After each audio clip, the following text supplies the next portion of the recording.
Hi, my name is Milo. I am a person. Yeah, I don't know. Today I wanted to discuss some things about the Anthrocon that is coming up here very soon. We are currently in the month of June. It is in the beginning of July. So in about 20-ish days, it is the beginning of the event, the con, the biggest con in the furry fandom outside, plurality. That's a whole separate thing entirely. Why are people kind of having issues here and there? What's going on? Why are people upset at Anthrocon? So what I learned is that the convention is limiting the amount of attendees for the parade itself. Which, at first glance, you hear that and you're like, why are they limiting the amount of people walking?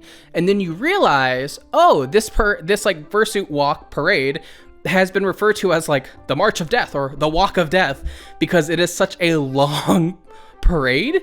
It is the largest and the longest fursuit parade, from what I understand, which, in the middle of, the summer, it's really hot, especially, Pennsylvania, the East Coast, it can get hot. I'm from the desert myself. So at least I live in the desert now and it's freaking hot. It was 11 degrees today. So I wouldn't want to fursuit in that.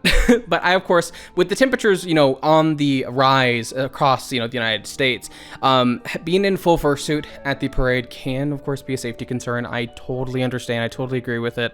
My upfront biggest concern with the shortening of the attendance, limiting the amount of people that can, join, is the rule of you have to be fully covered, no skin showing. You're either in full fursuit or you're in partial with like full clothes on. They do not want you to show any skin to, I guess, the bystanders and stuff like that, which I think the showing skin thing's kind of dumb. I don't think it's necessary, especially because it is so hot out. But I understand they want to keep the magic of the fursuits and yada, yada, yada.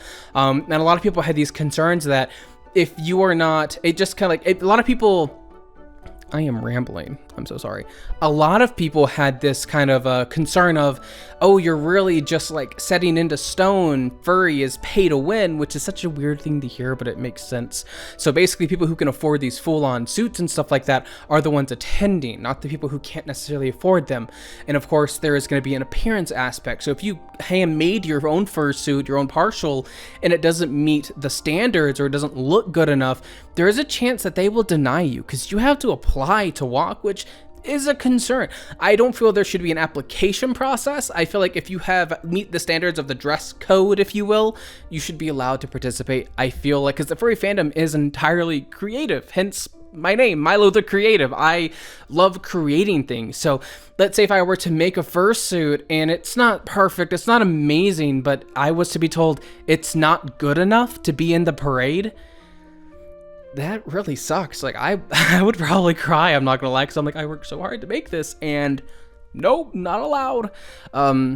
Yeah, that would really suck for me personally, because I love making things. That would really suck to me. But moving on from that, the application process itself, you have to apply to even participate in the Fursuit Parade, showing your image or however they want to do it, showing your character fully clothed in proper attire in this costume that has to be cohesive. They don't want it to be weird or things that don't necessarily match. Now, of course, they just want you to stay true to your character. That's the big thing, is staying true to the character that you've created. Totally get it. I understand that. No issues there. My biggest issue, again, is the fact that you have to do all of this stuff to even participate. I don't like that. But at the same time, with how large the con is getting, I understand why they're limiting, because it's hot. There's a lot of people. The more people you have in a line walking, the longer it's gonna take. Which brings me into my next point. No stopping during the Fursuit Parade. You're not allowed to stop or take photos. You have to keep walking.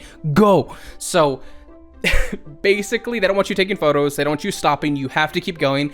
For me, it's more like this is a show for the city of Pittsburgh, which it kind of is, but it's more like, hey, fursuits, go, go, go, go, fursuits. You're not allowed to interact or stop with people or take a selfie with a friend you might see on the sideline. No, you need to be in the moment, going forward.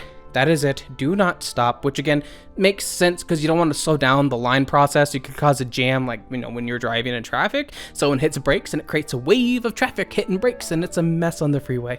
For those of you who drive, you know what I'm talking about. You know firsthand, I'm sure. Some of you have probably done it. Some of you have probably hit brakes and caused me to slow down on my way to work. So, I don't like you. No, I'm kidding. I love all of you. I'm just a guy. Just a real quick, small video. I don't want to get too heavy into it. I did want to kind of bring up a thing that I personally felt like I wanted to speak about just because it's something that I discovered that has been really nice for me. So give me 1 second. Let's talk about the fursuits, right? So fursuits. Fursuits are awesome. We love them. Now, what if you don't have $12,000 to drop on a fursuit? Because they can cost that much. That's on the low end, by the way. That's the low end.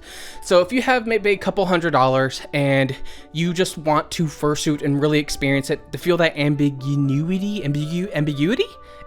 that kind of like hidden, like you're hiding your face at a con, but you can like be more expressive, you can go and buy fursuit heads. Oh my god! So this is a fursuit head that I bought for my boyfriend, Pancake.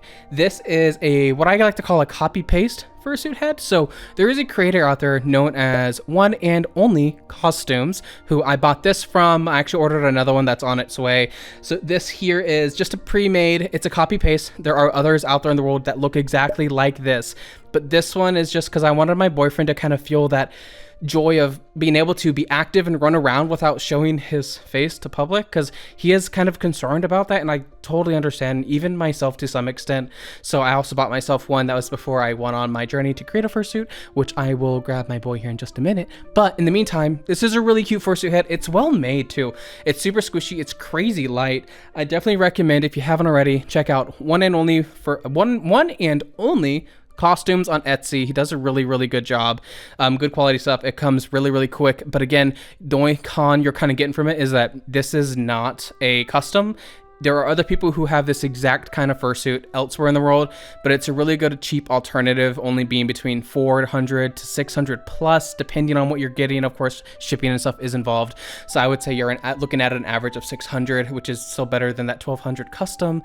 But you know, if it's up to you, everyone is different. Everyone has their own personality and, you know, preferences. Me personally, this worked really well for me and my boyfriend, and I do love him very much. But I am working on our own 2 fursuit heads. So yeah, and let me go grab my boy. I love him. I'm showing things off now. This is fun. So, my fursuit head, he is a dragon, because I am a dragon at heart. His name is Milo. He's a good boy. This is him so far. I know it looks kind of weird. It's not perfect, but I love him. Like, he's so good. You can tell where I started on a thing on his face and I just did not finish it. I have to get to it, but look at him. He's so smooth. He's got his spikes on the side of his ears. You see that there? Aren't they so cool? I know. So yeah, I am diving into my own fursuit creation journey. It is really fun. I am thoroughly enjoying it. I am very intimidated by the sewing aspect, or I guess the furring aspect. That's where I'm really concerned. But in the meantime, enough of me rambling and showing off my goods. I'm gonna let you go. Have yourself a good day. Bye, and I hope my video wasn't too weird or boring. I kind of ramble, so yeah. Bye. Have a good one. Wait, stay furry out there? I don't. My boyfriend told me I should have a line that I should say, so I'm just gonna say, stay furry out there. Stay furry. I don't know.